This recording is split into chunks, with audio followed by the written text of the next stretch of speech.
Welcome to NocBro Nation. Welcome back, guys. Jarrell here. And I'm Josh, and today we're here to talk about our final thoughts on the Ones Who Live series. Yes, guys. Sorry for the delay, but Josh has been a busybody because his son is a masterful two-sport athlete who's just been dominating basketball and baseball. Three-sport. Three-sport? Oh, shit. I didn't know about that. Football. Football now?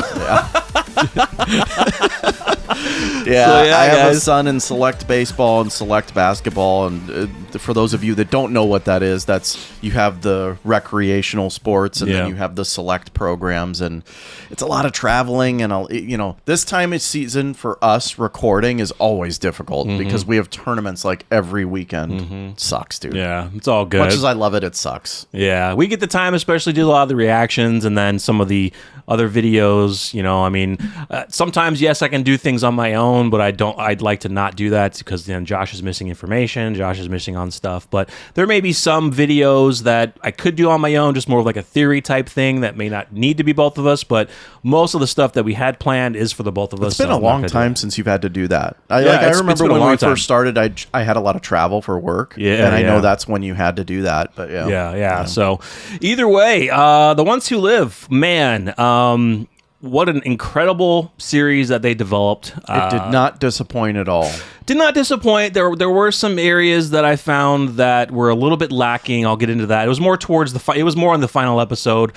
I'll get into that a little bit later. But very, very amazing from what we went through for the first number of years, and when when Rick was announced as coming back as a motion picture in 3 movies. And that didn't get off the ground. Years went by. We're like, what the hell is going on?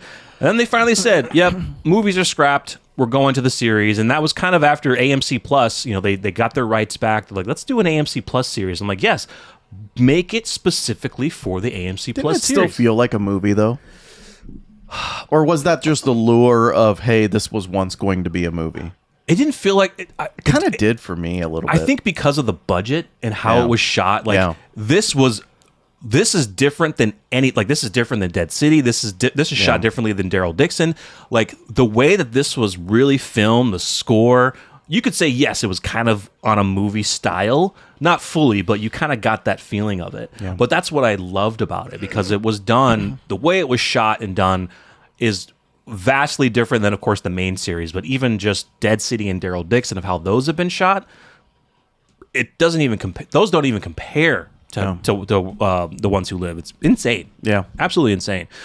But overall, yeah, I absolutely loved it. The small issues that I had early on, which faded a little bit over time, were kind of seeing Rick in this very vulnerable position. Yeah, it's not that he was like a weakling, but it was the fear because he knew of the deal that he had with Jadis. He knew that if anything happened, like when this is where I'm talking when Michonne came into CRM, he was just so afraid that if anyone figures out who you are, especially Jadis, and then they're not just going to come after me and you, they're going to come after our family, and that's what he was scared about, and that's why we needed Michonne to get him to calm down, to let that wall down, to be like, look, we're going to do this together. Yeah. And they're not going to make it back to our family and kill Alexandra or nothing like that. But the vulnerability brought me back to the Negan days. Oh, yeah, dude. I hated that. The fear. I absolutely hated that. Seeing, and it was more annoying in the Negan days because, honestly, you're just sitting back like, it's just Negan. Like, he had a big group and he had a lot of people, but at the end of the day, like, you're Rick Grimes. You could do anything. Yeah. And so you got that feeling too a little bit here where you're like, man, just like go. Go. Stop complaining and just do it. But it took Michonne literally throwing him out of a helicopter. Yeah, dude. to finally, make that push. It was needed. They needed that time alone, and it took, I would say, maybe a matter of a few, I'm not sure how long they were in that building, a few days, I could say, of him just, saying, I want to push the button. We have to go back. We have to go back. And it's like, bro, just, you're out. Let's go. And then I love that, they turned it into, well, they think that we're dead. The helicopter was exploded. And then, they had to plan to go back because of the whole Jadis letter thing. But it was the vulnerability was good, and I love that you said it reminded you of the Negan days, because that's exactly what happened. Like, he was so afraid during the Negan days because Negan was threatening everyone. He was kind of not really buddying up to Carl, but Negan had this menace side, like, yeah, I'm gonna be your friend right now, but if you double cross me, then I'm not gonna make you spaghetti anymore. I'm just gonna kill you. So I love that. Man, the characters. We got introduced to some really good new characters. Unfortunately, 3 of them died too early. One character I wish we would have got more was with Esteban. Yeah. It was cool that we got to see Esteban, that they kind of, he was always trying to get Rick to talk and come out of his shell. And I really wish we could have got more with him. And we know that limited time in this limited series, it's not all about everything else going on around Rick and Michonne, but he was really cool. Yeah, I wanted to see more of him. Obviously, the big one's Nat. Nat was, man, I wish he would have survived. I know. But for the story, you almost needed his death. But man, that was a really good character, really good actor, too. Yeah. We got a lot of information, kind of got the backstory on Rick's father and the whole farm burning and thing, how his dad burnt the farm on purpose, because we heard the line so many times in the series, like, you have to sometimes burn things to make things regrow and, naturally rebuild. And that was kind of Nat's thing, from his upbringing, his father, who he felt didn't really appreciate him, not just because of his small stature, but just because he didn't appreciate him. And in the end, I think Nat said his father did love him, but he mentioned so many times that you have to burn things to build things anew.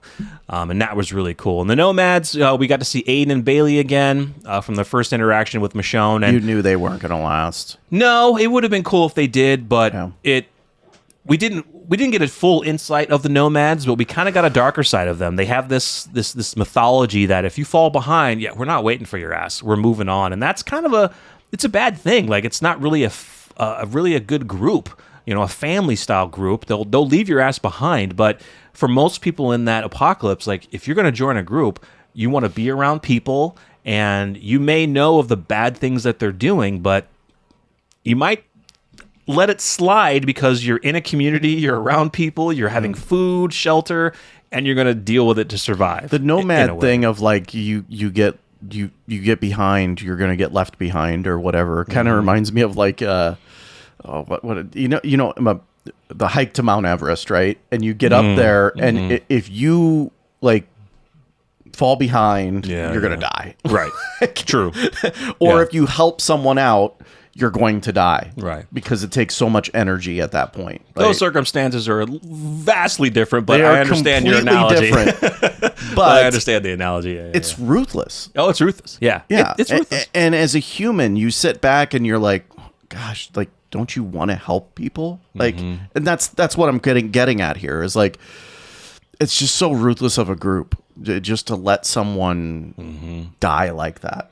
Now, I know some people are like, well, Bailey was the guy. Bailey did venture off the path to look for food for his pregnant wife, in a sense, or not back then. It was early on. But when we first got introduced in Michonne's last episode, he ventured off the track because they were far away from the group. But that was also her sister. Exactly. That was that was the big thing. Like, you said you were pretty much ready to let your sister die because she fell behind her, and she was pregnant. All because of your what's it called? Mantra, mentality, motto. I don't know. Yeah, that was messed up. Belief. And you could tell there was friction there too. Yeah, like, they didn't, because Nat stormed in right away and was like, tell me you didn't do this or some shit like that. Yeah. But, he was ready. He was like, look, give me food, give me a horse, whatever. I'm going after them. I don't care what you say. I'm going after them. I'll catch up with you later. Yeah. But Nat was very beneficial to Michonne's, I'd say, mental state. If Michonne was alone, she would have cracked. I think she would have cracked, and also, I don't know, dude. Well, I wouldn't say cracked, but it would have taken her a lot. It would have taken her a lot, and we knew that it was because of Nat. Like, she was ready to go through that massive horde of walkers by herself, and you could see it on her face. Like, all right, let's see if I can do it. And then Nat, of course, saves the day with the purple flame things going up. But yeah, so very cool. But interesting that Nat was the sole person who did take out Okafor. It was brutal. Seeing that was brutal. So what do you think about so now getting into the CRM stuff, the CRM characters, Okafor and Thorn. What do you think about those two? I didn't really like Thorn. I don't know. It was just an annoying character to me. I really liked Okafor. And just the CRM, everything, for the most part, I thought was done well. General Beale, I know that we'll probably get into that next, right? It was a freaking amazing. Well, the scene with him and Rick was amazing. Yeah. The final scene. Yeah. Thorn, Thorn was just intriguing. She was a character who, we learned that, she comes from South Africa. Okafor picked her up when she was on like a lifeboat trying to, get out of wherever. She wanted to get back to her family. She even tried to kill Okafor, but she kind of realized that, she knew the things that the CRM were doing. Yes, she learned about the echelon briefing, which frightened her, but she felt that this was her calling. She felt that I'm alive. I have a place to live. This is a massive community who seems to be building towards the future. Yes, she now knows the bad things that they're going to do, but she didn't do anything that really threatened the lives of, just even Rick and Michonne, except for that part where Michonne was helping and she kind of turned into Shane almost and wanted to kill her. It gave me a vibe like Thorn was like, if I can't get back to my family, then no one should be able to do the same. Right. That's what it felt like to me. And I thought she was a little bit selfish in that aspect. Yeah.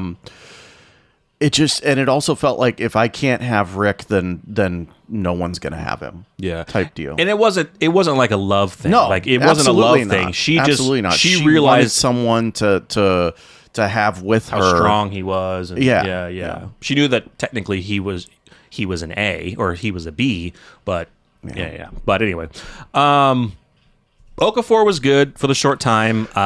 He was trying to come up with a plan to change things on the inside. It would have been cool if he would have drafted something to say like what exactly he wanted to try to do, but they never got to that area, and he was a cool character, which he would have survived a little bit longer.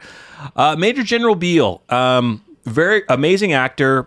The only thing that I was very disappointed about was Beale was pretty much insignificant in the series up until like the last episode, but other than that, he was really insignificant. And I think that's just because we didn't see a lot of stuff that was happening in the background with him. Yeah, right. They did not focus on all the terrible things. They did, but it was a more broader scope. I'm sure he was running a lot more. I'm sure he was doing a lot more terrible things than what we saw. He's calling the shots. We just didn't focus on him that much because at the end of the day, it wasn't a story about him. No, it wasn't.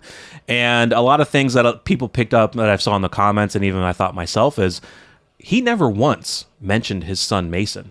Yeah, well. If you guys know from World Beyond, Mason Beale was in World Beyond, and he didn't have much of a big story. He was more used as leverage for our group, but I think you even mentioned it too, like in the final episode where Rick is, getting briefed on the echelon briefing, and Major General Bill asks him, what kept him going, and Rick said his son.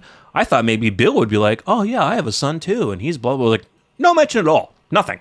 It's like, not that it's a big deal, but that could be a strategic move too. It could have been a strategic move. Why tell about your family if you don't have a family? For Beale to hide, exactly. Or so I mean, but other than that, I mean, the Beale stuff was good. It was really good. Last scene was absolutely amazing. I love how they did the first scene with Rick Grimes where he was able to just tell reading his eyes, and then to the last scene where he read his eyes on that he was going to kill him. He knew exactly what was going to happen. It was done very well, I thought. It was awesome.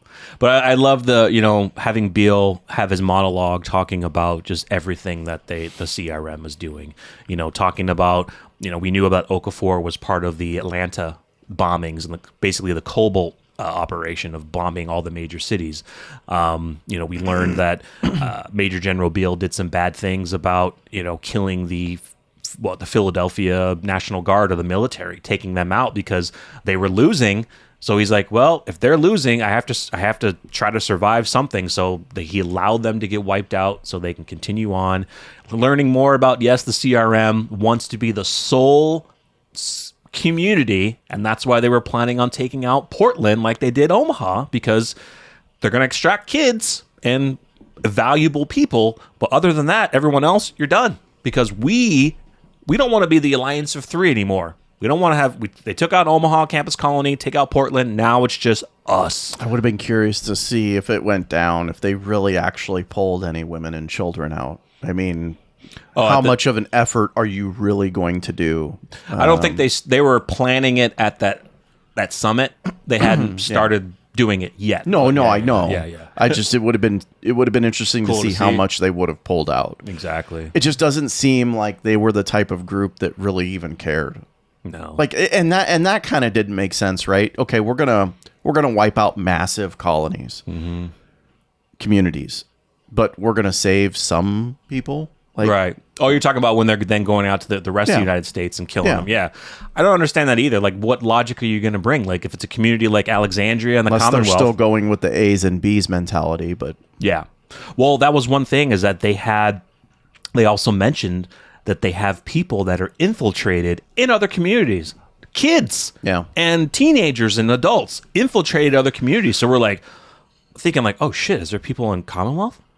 Potentially, we were thinking potential CRM connections, with Pamela Milton potentially, and with maybe Sebastian, but they didn't really dive into it.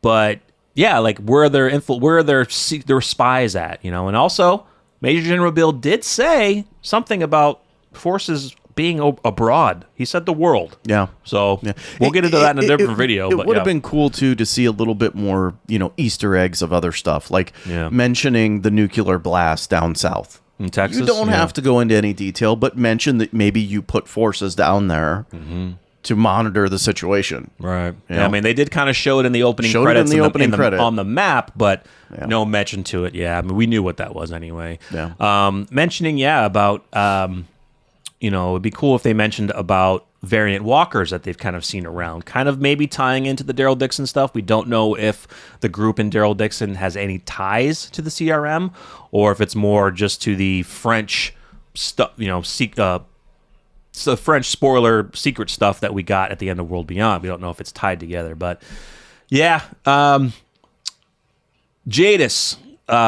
Jadis was phenomenal. Pollyanna McIntosh has always been absolutely phenomenal playing the role of Jadis, and I think that her death, in the end, I think it was done beautifully. Definitely had both of us fooled. Like, we were convinced that she was going to kill Father Gabriel. Oh, yeah, dude. Oh, yeah. Wow. Yeah. I thought she was. Yeah, I mean... To protect herself. I'm sitting there thinking, like, are we really going to have one of our main characters of the flagship show killed in an episode of a spinoff? Right.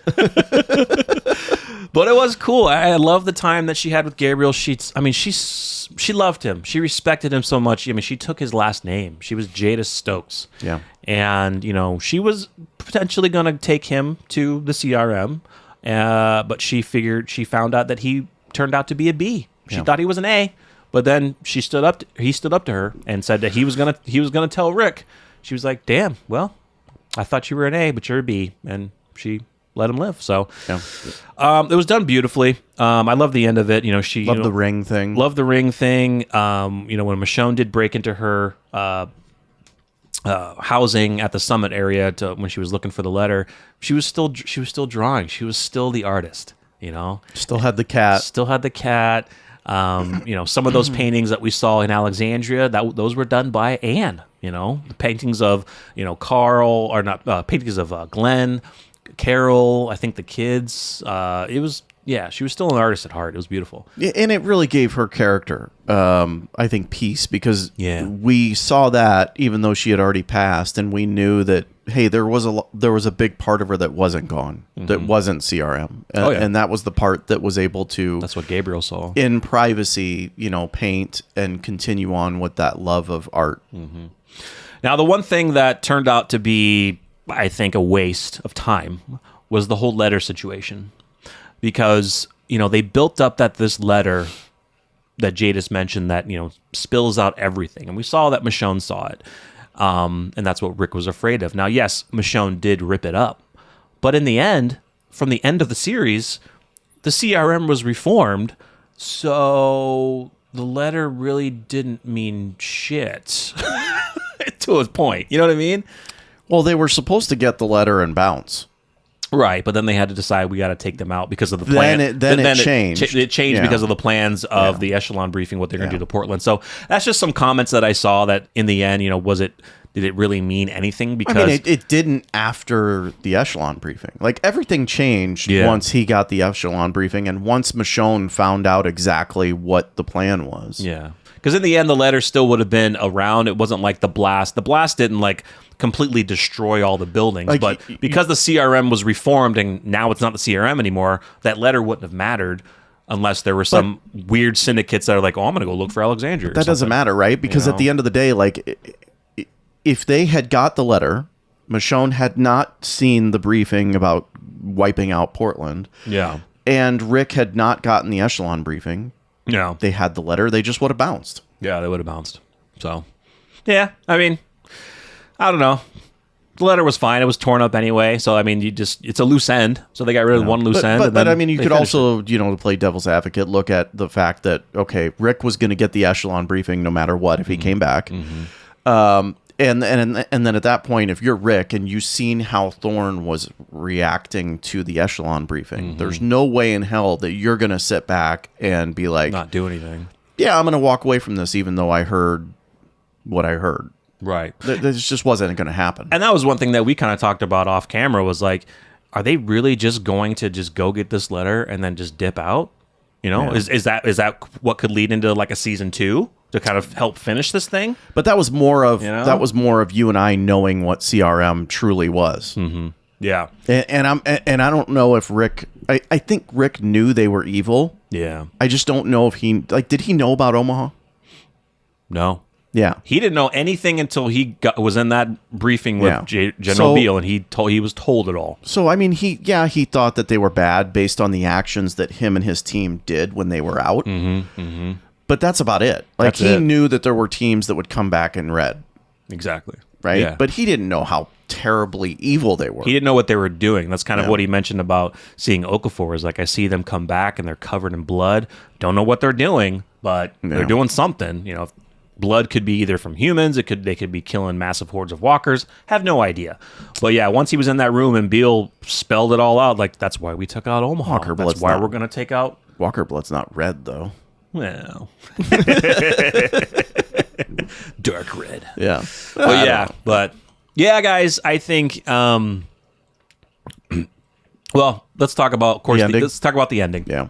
So the reunion was beautiful. It was beautiful. It was beautiful. I don't know if I want to mention it in this video or the next one. I'll mention it in this one, and I'll forgo the other video we're talking about.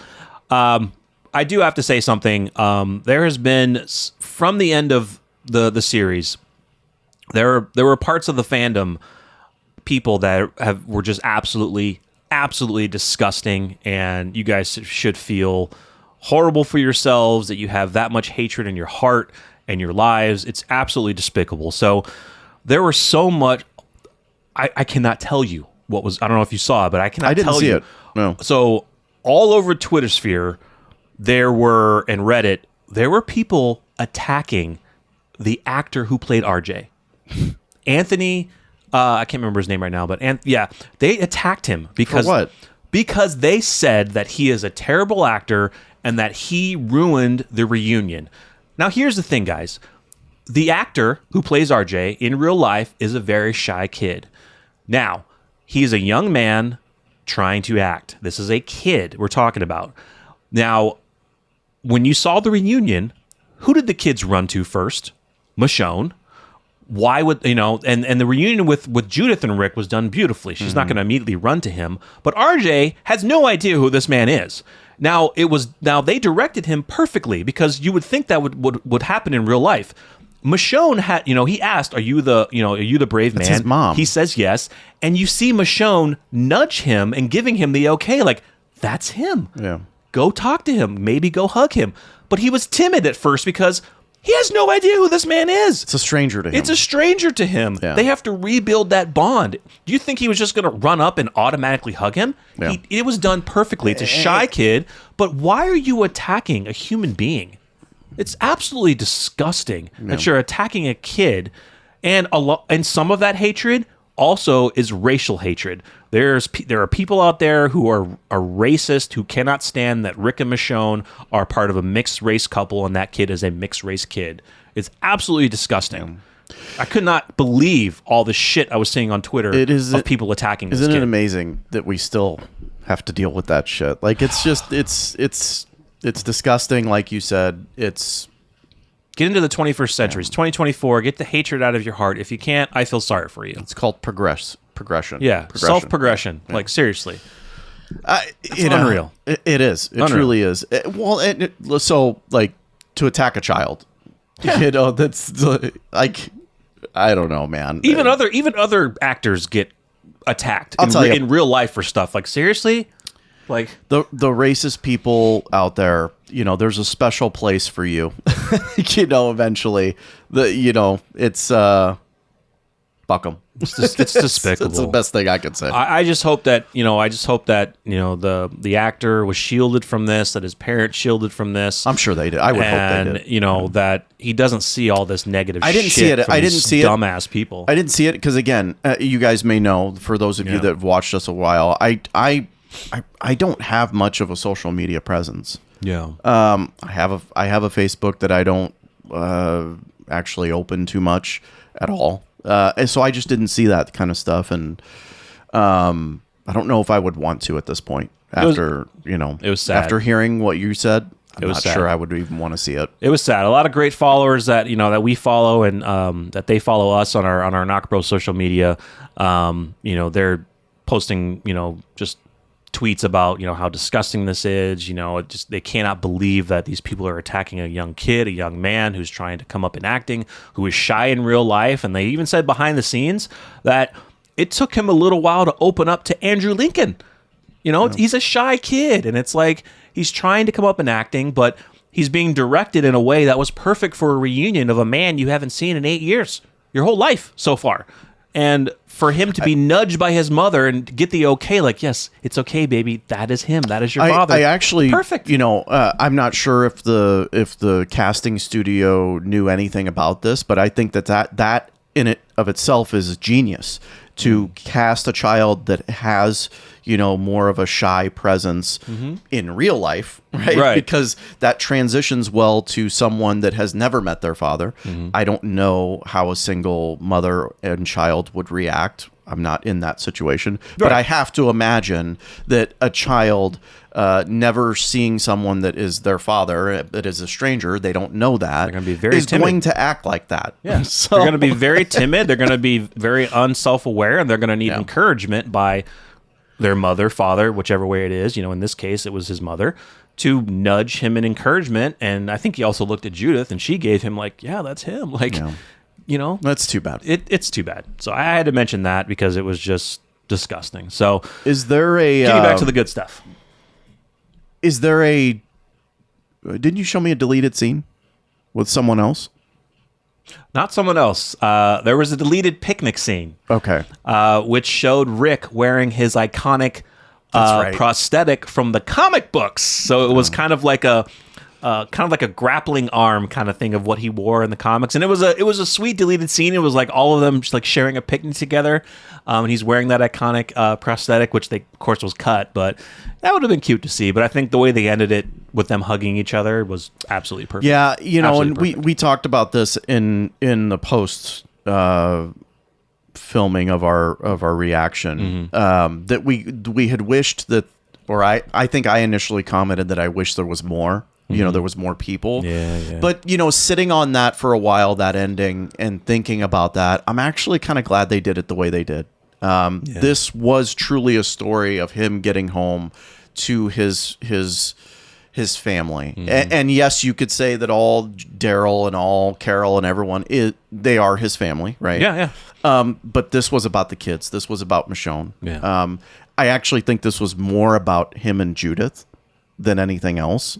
But it was done really well, really well. Yeah, it was interesting. When I saw, I wish they would have done this in the show because they've done kind of that flashback stuff. But it would have been cool if when Rick and Judith saw each other as they're looking, and you see that look on Rick's face, they do like a quick flashback of seeing her when she was born, leading all the way up to the end, and then they cut to Judith and they smile, show and her line, and they embrace. Yeah, that would have been so good because that's what I saw when they were looking at each other. I went from the minute she was born, seeing all those scenes with her leading all the way up, until the end where she says, we're the ones who live, and waiting for Michonne to come back and everything. That boom, there they are. Yeah, it's beautiful, beautifully done. And then another piece of this is with the Daryl series coming up with Carol, and maybe potentially some other projects out there. I'm not convinced that this is over. Meaning from a perspective of our characters reuniting. I fully expect maybe down the road we do get a scene with Daryl and Rick reuniting. For sure. It has, of course, been confirmed by AMC. Nothing's been confirmed. Scott Gimple, when he speaks, take it with a grain of salt. He's just speaking, but he does have desires for a lot of things in the universe. He's mentioned the worlds who live, that there's more story. There is more. Not that they could, may entail another season, but maybe they could sprinkle some stuff into other seasons, or they want to do a massive crossover where we bring all the characters together again, maybe some final Walking Dead season 12, that will culminate everything. I mean, there's things that are interesting now is that Rick and Michonne know of a community, the Civic Republic, where people are actually 100% safe. Yeah, they're helping other communities now, and we saw that with the CRM reform. Yeah, with the reform. Yeah. So now, what are some of our characters going to do? Are they going to stay in Alexandria? Are they going to move to the Civic Republic and start a life there? It's like now we finally get to the point where you can actually end the series and say, I think the world is safe. So I would expect if anything comes out, aside from Dead City, because that place is a freaking ruin. And they're 5 years. That the fear of walkers is no longer, relevant. Well, they are. There's these massive hordes they call columns. I mean, they're still out there, but I know. But are they out in more areas that are just far away from a lot of these settlements that they don't have to worry about them unless things happen in that area where people are getting killed and people die, and that's what very minimal. I just think it's time we take a page from the source material and say, hey, it's been how many years? 15 plus. Yeah. I mean, things have got to start changing. Right. And with the Civic Republic as big as it is, now the world starts returning to the way that it was. Unfortunately, though, you still have a virus. Yep. You still have people that have the virus. Never going away. Yeah. Yeah. Yeah, I really enjoyed this series. I think it fully, met my expectations of what I thought it was going to be, what our thoughts of how it was going to go. A lot of things changed during the course of it. Of course, we didn't get the ending, the massive ending that we want, but I think it's still forthcoming. I think it's still going to happen. But this story was done very well, and I mean, you guys saw from our reactions. When I realized that they were home and that was Judith, I was like, I couldn't stop crying. I honestly could not. You guys saw it. You only needed to see the blades of grass in the field. Yeah, and you knew immediately. Yeah, when I saw that little gun and I saw the walkie-talkie, that has to be Judith. Yeah. I couldn't believe it. And because we've seen that field in previous episodes. Yeah. Did you ever imagine you'd see a helicopter lift going down on that field and Rick walking out of it? No. Right? I figured they would travel back by foot, but since that's what made that so amazing. Yeah. You're like, a helicopter is literally landing on this field. Imagine, I just put myself in the view of the other characters that are in Alexandria. Yeah. Imagine your reaction when you see a helicopter making approach to your community. To your community, or many helicopters, because they're carrying supplies or flying over. I'm sure there may have been some communication before that. Oh, for sure. Hey, we're flying over about 15 helicopters with huge containers. Yeah, we're just giving you a heads up. Yeah. Well, what's awesome, though, is that I didn't think about it just till now. It's kind of comes full circle. Rick left being taken in a helicopter. Yeah. he returns in a helicopter. Yeah. Yeah. It's awesome. Yeah. So yeah, guys, anything else? I think that's about it. Man, I can't think of anything else. I'm sure there's something we're forgetting, guys, because it was a huge. No, it's really about all the main talking points. We have another video we're going to talk about the CRM stuff, so we'll wait on that. But yeah, I mean, I hope there's more. If they're able to do a second season, great. Oh, here's one thing. Some people in the comments said, "Do you think that maybe Mason Beale will start up some shit and try to come after them?" Mason seemed like a decent person. No, he was a decent kid. When now things can change. I mean, when your father gets killed, that's different. But so then you go to, if Mason were to take on his father's work, does he have enough support to do it?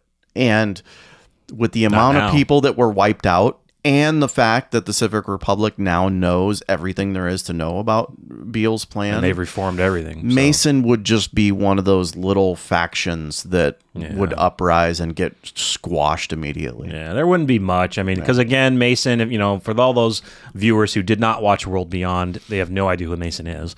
And he was a good kid. He didn't have much to do in the World Beyond. Again, he was more taken as a betting chip for the actions that our group were taking to go against the CRM. But other than that, he really didn't have that big of a story. But let me ask you this. If, say we get something else. I mean, aren't you tired of like, hey, life is good. Here's this enemy coming, right? Like, how many times are we going to go through that? Yeah. Like, we need to do something different. Yeah. The world's rebuilt or rebuilding. Like, we just need to find a different story. Well, I have one, but they're not doing it in this series. They're doing it in another one very slowly. They should start continuing to sprinkle in the variants. Yeah. What we're getting in Daryl Dixon is small, but we've seen them, and I think they're going to expand upon it. What we got over here in the United States in our Walking Dead universe, the main series, is very limited. So maybe you could do something on that, but then it's like it's so sprinkled and so random that I don't know if it'd really be a big story, because then you have to bring all the walkers back in and just do I don't know. Just do like a 100 year time skip. 50 to 100 years. Everything's back to normal the way it was pre-apocalypse. Yeah. And have the shit start all over again. There we go. With variants instead. Yeah, that'd be cool. So yeah, guys, once again, we thank you for watching our reactions and videos on The Worlds Who Live. Definitely stay tuned. We'll let you guys know if we hear any information on any further stories, if there's another season, what plans there might be, because I'm sure there's going to be a lot of stuff coming up in the next few months or over the course of the next year. But we thoroughly enjoyed this series. Man, it's great to have Rick back home and Michonne, to have reuniting with the kids. And like we said, about a crossover, they could technically do it. Because what I kind of mentioned is the Ones Who Live storyline kind of matches up to the Daryl Dixon storyline. We've heard the rumblings that Carol could have said over the radio that Rick came back. It's kind of around that time. Yes, Dead City is set 5 to 6 years in the future, so you could kind of foresee that Maggie, if he's reuniting with everyone, Maggie could have seen him. We don't know about Negan because he was kind of more on the outskirts. He wanted to live his own life, with his wife and kids. So which is good. So he may not know, but we could pretty much say that the majority of our characters have reunited with Rick and Michonne, outside of Daryl because he's already out and gone. Yeah. So, other than that, yeah. So, yeah, guys, let us know your thoughts in the comments. Stay tuned for more with us. We thank you for watching this series, and we will see you guys in the next one. I'm Jarrell. I'm Josh. We're NocBro Nation. We're out.